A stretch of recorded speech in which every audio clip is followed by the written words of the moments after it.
Therapists of Reddit. What do you do if you think your client is just generally a bad person? I honestly didn't buy into the theory of this at the beginning of my training, but now I really do. If ever my own judgments come in when working with a client, I have to remind myself that the client is being the best person they can be within their current experiences and conditions. Accepting the client for who they are in front of you, and not only seeing them for what they've done, and pushing aside your prejudice is hard, but worthwhile for me and my clients. It doesn't mean I have to like a client on a personal level, just accept them for who they are, and give them the space to grow. I don't feel the need to change them with my own views. Value the person always. That doesn't mean you have to like them. If they have personality disorders, it is probably prudent to signpost them for DBT, rather than keep them in person-centered counseling as a singular therapy. However, if it's just a case of them not fitting in with your own personal values, then the therapist needs to reflect on this themselves. What is it about this person I find so difficult? What has happened with me? Why I have this reaction? Etc. Also, for congruence, it is important that you are tactfully honest about your feelings. There is room for this in a therapeutic setting. My question is now, why was this posted by OP? Are you having a hard time with someone? Are you a client that does not feel supported? Let us know, and we may even be able to help. Maybe it's my personal view or my professional training or both, but I've met some incredibly malicious seeming people, but could never believe them to be bad or evil. When you speak to these people, they have fantastic justification and persuasion skills. They really believe they are not in the wrong. How can you see someone so lost and out of touch with reality as evil? There is always a thought process, incident, or underlying truth behind all evil thoughts I've encountered in others.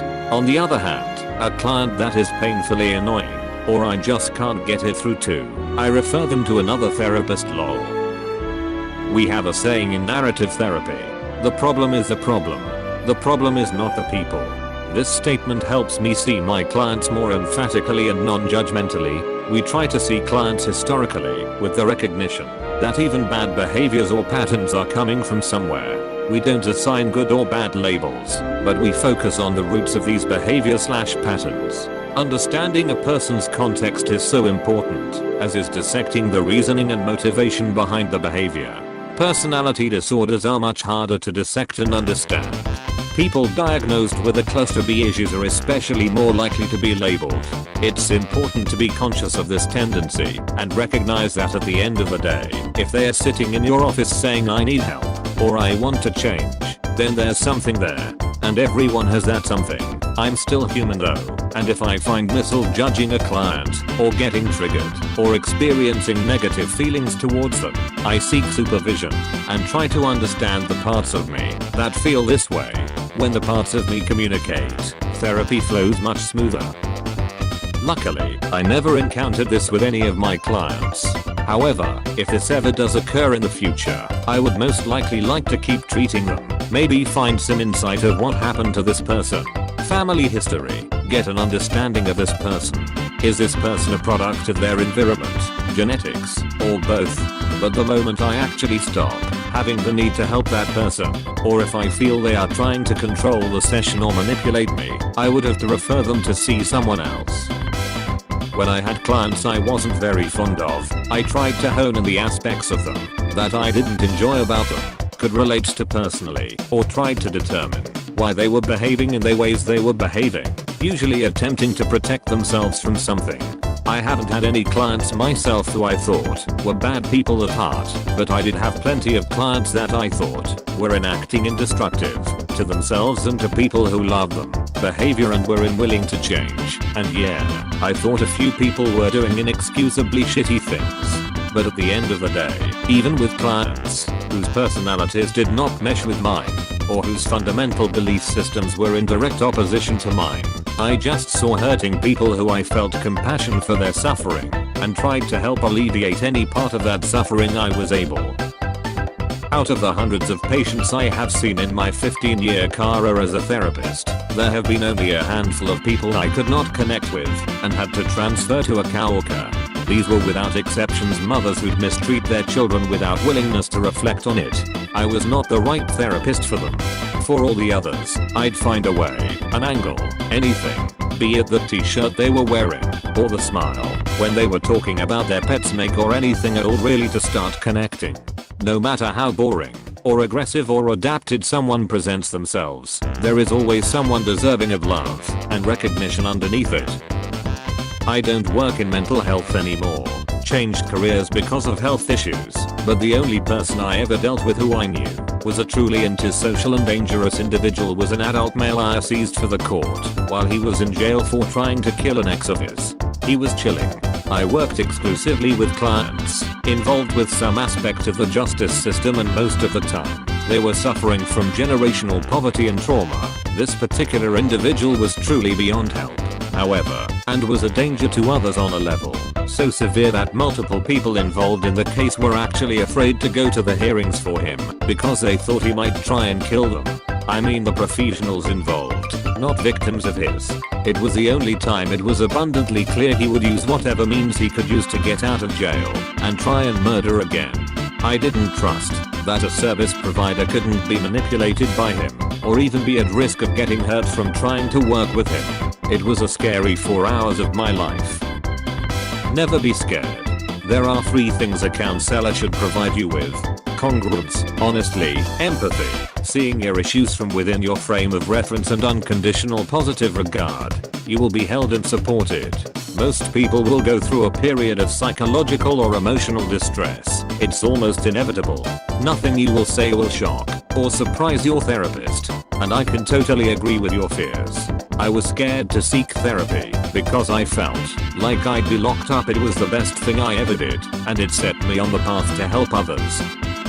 A generally bad person doesn't usually have a need to change anything about themselves and doesn't seek therapy.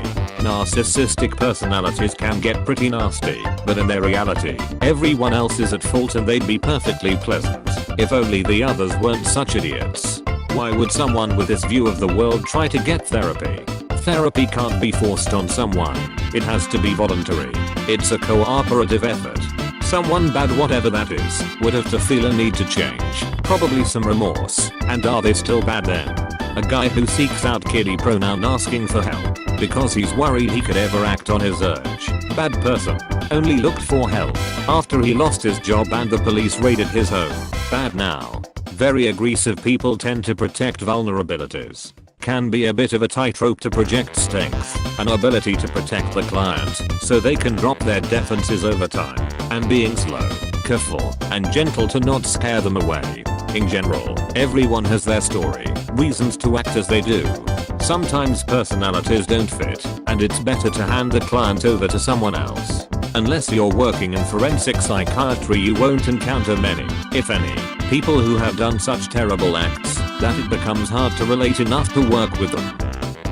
I work with a population that is considered by most to be made up of bad people, sexually violent predators. I believe that you as a person are defined by more than your past mistakes. Due to that belief, I'm able to treat all of my clients with respect and hope for the best in terms of rehabilitation. I'm currently studying to be a social worker, and a concept we learn is called facilitated genuineness, which translates to essentially treating every single person who walks through your door the same as you would any other person. Doesn't mean you can agree or like the person they are or the actions they have made, but it's a duty as our job to treat and help anyone no different from one another, unless in extreme cases when you literally cannot keep it professional and you just fucking hate the person you've just asked to not be their worker anymore. That's different from a therapist out, almost the same deal. Most clients are bad people to someone.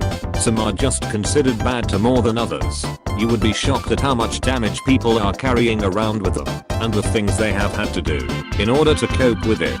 A good therapist will leave their own bull excrement and judgment at the door and find a way to put themselves where the client is so they can figure out how to navigate that maze properly and without being alone. I'm currently working with almost exclusively conduct disorder teenagers that have been in gangs and went to juvenile hall. Some of them have shot people, most are on drugs, and all are hated by at least a few people. You can tell there's a good person somewhere in each of them, but they feel like there's no turning back from the life they've chosen. They need someone to believe in them and help them bring out that good person again. Telling an awful person they're awful only makes the problem worse.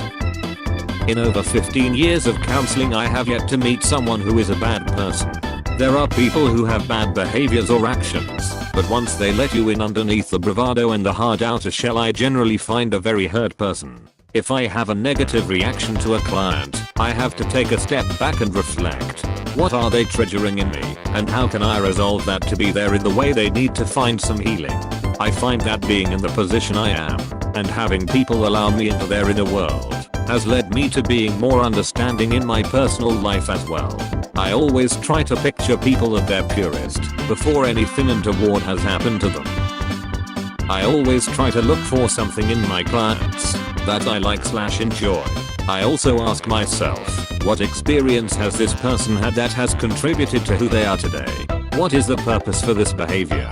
Usually it is the behaviors that people find off-putting, rather than people themselves, but we get caught up in labels of bad, but that people judge the whole person based off of one action or a small amount of time spent with that person.